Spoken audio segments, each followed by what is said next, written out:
السلام علیکم ورحمۃ اللہ وبرکاتہ۔ جی تو ساتھیو، ہم نبی کریم صلی اللہ علیہ وآلہ وسلم کی سیرت نبوی پر لکھی ہوئی خوبصورت کتاب سیرت مصطفیٰ صلی اللہ علیہ وآلہ وسلم کا مطالعہ کر رہے ہیں۔ تو گزشتہ نشست میں ہم لوگوں نے نبی کریم صلی اللہ تعالیٰ علیہ وآلہ وسلم کے جو حالات زندگی کے بارے میں پڑھ رہے تھے، وہاں سے پھر آگے انشاءاللہ تعالیٰ آج ہم شروع کریں گے۔ پچھلے نشست میں ہم لوگوں نے سنا پڑھا عمر بن عبدو مارا گیا، نوفل کی لاش، اور کس طرح حضرت علی رضی اللہ تعالیٰ نے اس کے ٹکڑے کر دیے۔ تو آج ہم پڑھیں گے حضرت زبیر رضی اللہ تعالیٰ عنہ کو خطاب ملا یہاں سے۔ تو آئیے سماعت کرتے ہیں۔ نبی کریم صلی اللہ علیہ وآلہ وسلم نے جنگ خندق کے موقع پہ جبکہ کفار مدینہ کا محاصرہ کیے ہوئے تھے اور کسی کے لیے شہر سے باہر جانا دشوار تھا۔ اللہ اکبر۔ 3 مرتبہ ارشاد فرمایا کہ کون ہے جو قوم کفار کی خبر لائے۔ تینوں مرتبہ حضرت زبیر بن عوام رضی اللہ تعالیٰ عنہ نے، جو نبی کریم صلی اللہ علیہ وآلہ وسلم کی پھوپھی جان حضرت صفیہ رضی اللہ تعالیٰ عنہ کے فرزند ہیں، یہ کہا کہ میں یا رسول اللہ صلی اللہ علیہ وآلہ وسلم خبر لاؤں گا۔ حضرت زبیر رضی اللہ تعالیٰ عنہ کی اس جانثاری سے خوش ہو کر تاجدار دو عالم صلی اللہ علیہ وآلہ وسلم نے فرمایا، ہر نبی کے لیے مددگار ہوتے ہیں اور میرے حواری زبیر ہیں۔ اس طرح حضرت زبیر رضی اللہ تعالیٰ عنہ کو بارگاہ رسالت سے حواری کا خطاب ملا، جو کسی دوسرے صحابی کو نہیں ملا۔ حضرت سعد بن معاذ رضی اللہ تعالیٰ عنہ کی شہادت۔ اس جنگ میں مسلمانوں کا جانی نقصان بہت ہی کم ہوا، لیکن کل 6 مسلمان شہادت سے سرفراز ہوئے، مگر انصار کا سب سے بڑا بازو ٹوٹ گیا، یعنی حضرت سعد بن معاذ رضی اللہ تعالیٰ عنہ جو قبیلہ اوس کے سردار اعظم تھے، اس جنگ میں ایک تیر سے زخمی ہو گئے اور پھر شفا یاب نہ ہو سکے۔ آپ کی شہادت کا یہ واقعہ آپ کی ایک چھوٹی سی زرہ پہنے ہوئے جوش میں بھرے ہوئے نیزہ لے کر لڑنے کے لیے جا رہے تھے کہ ابن ارقا نامی کافر نے ایسا نشانہ باندھا کہ تیر مارا کہ جس سے آپ کی ایک رگ جس کا نام اکحل ہے وہ کٹ گئی۔ جنگ ختم ہونے کے بعد ان کے لیے نبی کریم صلی اللہ علیہ وآلہ وسلم نے مسجد نبوی میں ایک خیمہ گاڑا اور ان کا علاج کرنا شروع کیا۔ خود اپنے دست مبارک سے ان کے زخم کو 2 مرتبہ داغا۔ اسی حالت میں آپ ایک مرتبہ بنی قریظہ تشریف لے گئے اور وہاں یہودیوں کے بارے میں اپنا فیصلہ سنایا، جس کا ذکر غزوہ قریظہ کے عنوان کے تحت آئے گا۔ اس کے بعد وہ اپنے خیمے میں تشریف لائے اور اب آپ ان کا زخم بڑھنے لگا تھا، لیکن انہوں نے شوق شہادت میں اللہ تعالیٰ سے یہ دعا مانگی کہ یا اللہ عز و جل، تو جانتا ہے کسی قوم سے جنگ کرنے کی مجھے اتنی زیادہ تمنا نہیں جتنی کفار قریش سے لڑنے کی تمنا ہے، جنہوں نے تیرے رسول صلی اللہ علیہ وآلہ وسلم کو جھٹلایا اور ان کو ان کے وطن سے نکالا۔ اے اللہ عز و جل، میرا تو یہی خیال ہے کہ اب تو نے ہمارے اور کفار قریش کے درمیان جنگ کا خاتمہ کر دیا ہے، لیکن اگر ابھی کفار قریش سے کوئی جنگ باقی رہ گئی ہو تو مجھے زندہ رکھ، تاکہ میں تیری راہ میں ان کافروں سے جہاد کروں، اور اگر اب ان لوگوں سے کوئی جنگ باقی نہ رہ گئی ہو تو میرے اس زخم کو پھاڑ دے اور اسی زخم میں تو مجھے موت عطا فرما دے۔ سبحان اللہ، کیسی عجیب ہیں، سبحان اللہ، خواہشیں تھیں صحابہ کرام کی، سبحان اللہ، کہ جو آج ہم تصور بھی نہیں کر سکتے، کتنے جانثار تھے۔ آپ کی یہ دعا ختم ہوتے ہی بالکل اچانک آپ کا زخم پھٹ گیا اور خون بہہ کر مسجد نبوی کے اندر بنی غفار کے خیمے میں پہنچ گیا۔ ان لوگوں نے چونک کر کہا، اے خیمہ والو، یہ خون کیسا ہے؟ یہ تمہارے خیمہ سے بہہ کر ہماری طرف آ رہا ہے۔ جب لوگوں نے دیکھا تو حضرت سعد بن معاذ رضی اللہ تعالیٰ عنہ کے زخم سے خون بہہ رہا تھا۔ اسی زخم میں ان کی وفات ہو گئی۔ نبی کریم صلی اللہ علیہ وآلہ وسلم نے فرمایا کہ سعد بن معاذ رضی اللہ تعالیٰ عنہ کی موت سے عرش الہی ہل گیا اور ان کے جنازے میں 70,000 ملائکہ حاضر ہوئے، اور جب ان کی قبر کھودی گئی تو اس میں مشک کی خوشبو آنے لگی۔ سبحان اللہ۔ عین وفات کے وقت نبی کریم صلی اللہ علیہ وآلہ وسلم ان کے سرحانے تشریف لائے۔ فرمایا انہوں نے آنکھ کھول کر آخری بار جمال نبوت کا نظارہ کیا، سبحان اللہ، اور کہا السلام علیکہ یا رسول اللہ۔ پھر بلند آواز یہ کہا کہ میں گواہی دیتا ہوں کہ آپ صلی اللہ علیہ وآلہ وسلم اللہ کے رسول ہیں اور آپ کے نے تبلیغ رسالت کا حق ادا فرما دیا۔ سبحان اللہ، اور وہ شہید ہو گئے۔ حضرت صفیہ رضی اللہ تعالی عنہا کی بہادری۔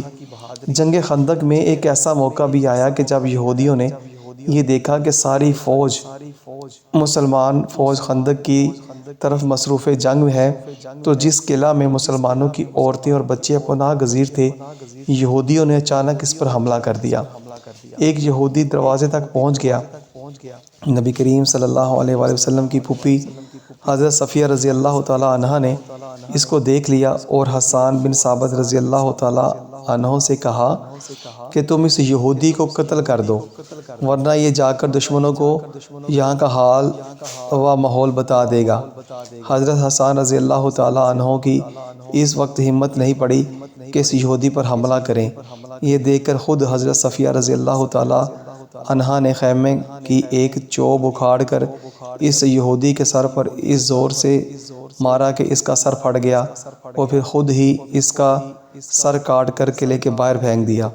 یہ دیکھ کر حملہ آور یہودیوں کو یقین ہو گیا کہ قلعے کے اندر بھی کچھ فوج موجود ہے۔ اس ڈر سے انہوں نے پھر اس طرف حملہ کرنے کی جرات نہیں کی۔ کفار کیسے بھاگے؟ اچھا، یہاں پر غور کیجئے کہ ایک ہمارے پیارے نبی پاک صلی اللہ علیہ وسلم کی جو پھوپھی ذات، مطلب جو آپ صلی اللہ علیہ وسلم کی پھوپھی تھی حضرت صفیہ، کس قدر بہادر تھی وہ ہیں، کافر کا سر اتارا اور باہر پھینک دیا تاکہ دوسرے جو باہر ان کے کافروں کے اور مطلب حملہ آور کھڑے ہیں تو ان کو جب یہ سر ملے تو وہاں سے بھاگ جائیں۔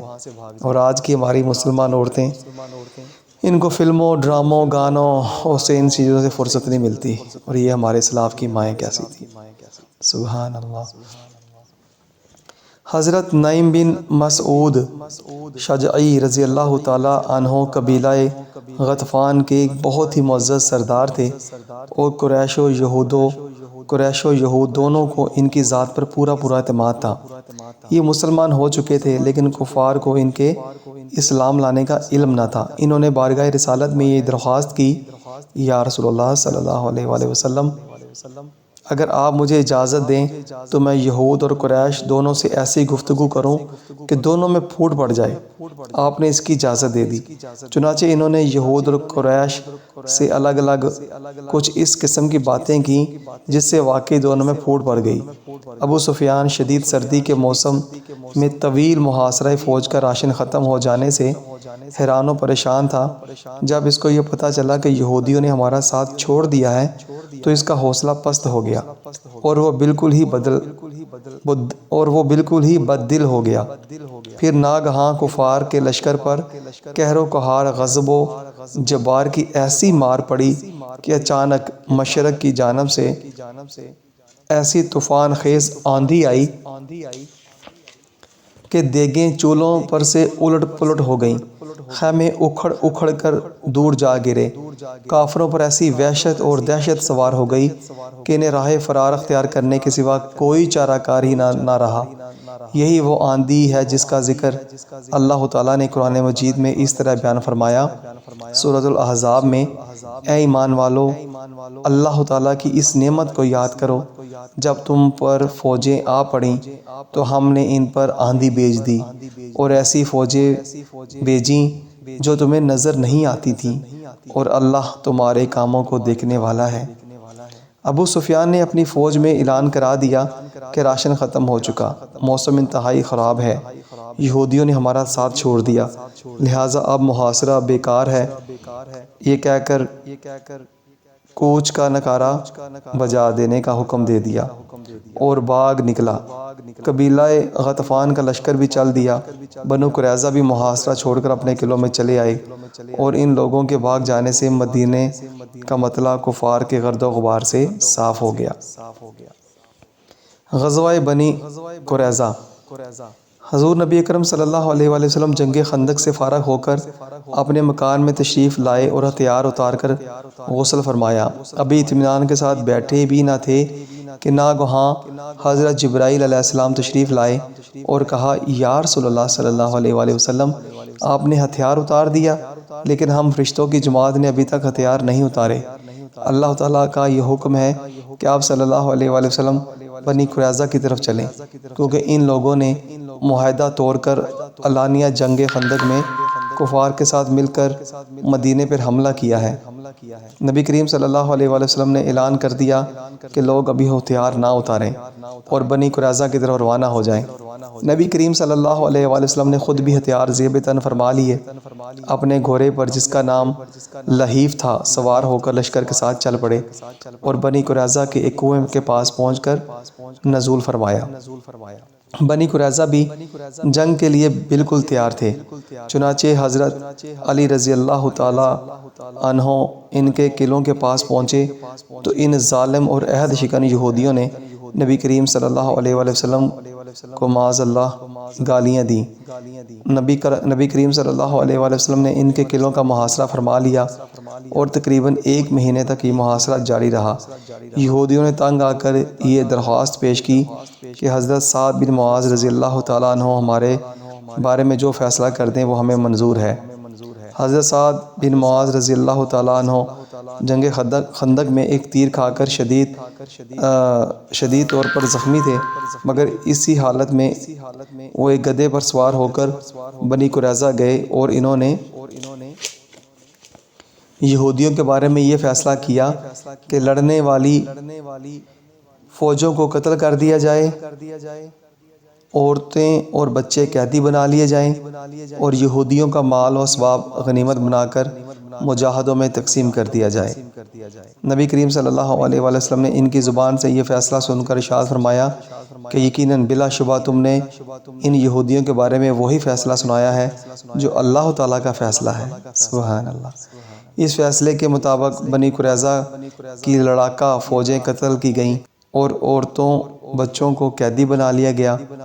ان کے مال و سامان کو مجاہدین اسلام نے مال غنیمت بنا کر ان کے شریر و بد و عہد قبیلہ کے شر و فساد سے ہمیشہ کے لیے مسلمان پرامن محفوظ ہو گئے۔ یہودیوں کا سردار حی بن اخطب جب قتل کے لیے مقتل میں لایا گیا تو اس نے قتل ہونے سے پہلے یہ الفاظ کہے کہ اے محمد صلی اللہ علیہ وسلم، خدا کی قسم مجھے اس کا ذرا بھی افسوس نہیں ہے کہ میں نے کیوں تم سے دعوت کی، لیکن حقیقت یہ ہے کہ جو خدا کو چھوڑ دیتا ہے خدا بھی اس کو چھوڑ دیتا ہے۔ لوگوں، خدا کے حکم کی تعمیر میں کوئی مذائقہ نہیں۔ بنی قریظہ کا قتل ہونا یہ ایک حکم الہی تھا، یہ تورات میں لکھا ہوا تھا، یہ ایک سزا تھی جو اللہ تعالیٰ نے بنی اسرائیل پر لکھی تھی۔ یہ حی بن اخطب وہی بد نصیب ہے کہ جب وہ مدینہ سے جلا وطن ہو کر خیبر جا رہا تھا تو اس نے یہ معاہدہ کیا تھا کہ نبی کریم صلی اللہ علیہ وآلہ وسلم کی مخالفت پر میں کسی کی مدد نہ دوں گا، اور اس عہد پر اس نے خدا کو ضامن بنایا تھا، لیکن جنگ خندق کے موقع پر اس نے معاہدے کو کسی طرح توڑ ڈالا۔ یہ آپ گزشتہ اور آگ میں پڑھ چکے ہیں، یعنی کہ میری پچھلی جو میں آپ کی ریکارڈنگ کرتا آ رہا ہوں نا، بالکل اس میں میں بتا چکا ہوں، ہم نے یقیناً یاد آ گیا ہوگا۔ اس ظالم نے تمام کفار عرب کے پاس دورہ کر کے سب کو مدینہ پر حملہ کرنے کے لیے ابھارا، پھر بنو قریظہ کو بھی معاہدہ توڑنے پر اکسایا، پھر خود جنگ خندق میں کفار کے ساتھ مل کر لڑائی میں شامل ہوا۔ جی تو ساتھیوں، آج کے لیے اتنا ہی کافی ہے۔ ماشاءاللہ آپ سب نے سماعت کیا ہوگا۔ تو یہ سن 5 ہجری کے جو متفرق واقعات ہوئے وہی یہی تھے۔ اس سال نبی پاک صلی اللہ علیہ وسلم نے حضرت بی بی زینب بن حجش رضی اللہ تعالیٰ عنہ سے نکاح فرمایا۔ اسی سال مسلمان عورتوں پر پردہ فرض کر دیا گیا۔ اسی سال حد قذف، کسی پر زنا کی تہمت لگانے کی سزا اور لعن و زہار کے احکام نازل ہوئے۔ اسی سال تیمم کی آیت نازل ہوئی۔ اسی سال نماز خوف کا حکم نازل ہوا۔ تو انشاءاللہ تعالیٰ کل ہم لوگ 11واں باب پڑھیں گے، ہجرت کا 6واں سال۔ تو انشاءاللہ تعالیٰ اللہ کریم ہمیں توفیق عطا فرمائے پڑھنے کی اور ہم تمام ساتھیوں کو سننے کی اور آگے سے آگے شیئر کرنے کی، تاکہ ہمارا یہ جو سیرت مصطفیٰ صلی اللہ علیہ وآلہ وسلم کے حوالے سے جو ہم مطالعہ کر رہے ہیں، سیرت نبوی صلی اللہ علیہ وسلم کی کتاب مبارکہ، اس کو زیادہ سے زیادہ اپنا ساتھی سنیں اور اپنے بچوں کو، گھر والوں کو بھی سنوائیں، تاکہ نبی کریم صلی اللہ علیہ وآلہ وسلم کی حیات طیبہ کے حوالے سے ان کو آگہی ہو اور وہ بھی والہانہ محبت کریں نبی کریم صلی اللہ علیہ وآلہ وسلم سے، جس طرح صحابہ کرام کیا کرتے تھے۔ اللہ کریم ہمیں زندگی اسلام پر اور موت کا عمل ایمان پر عطا فرمائے، آمین یا رب العالمین۔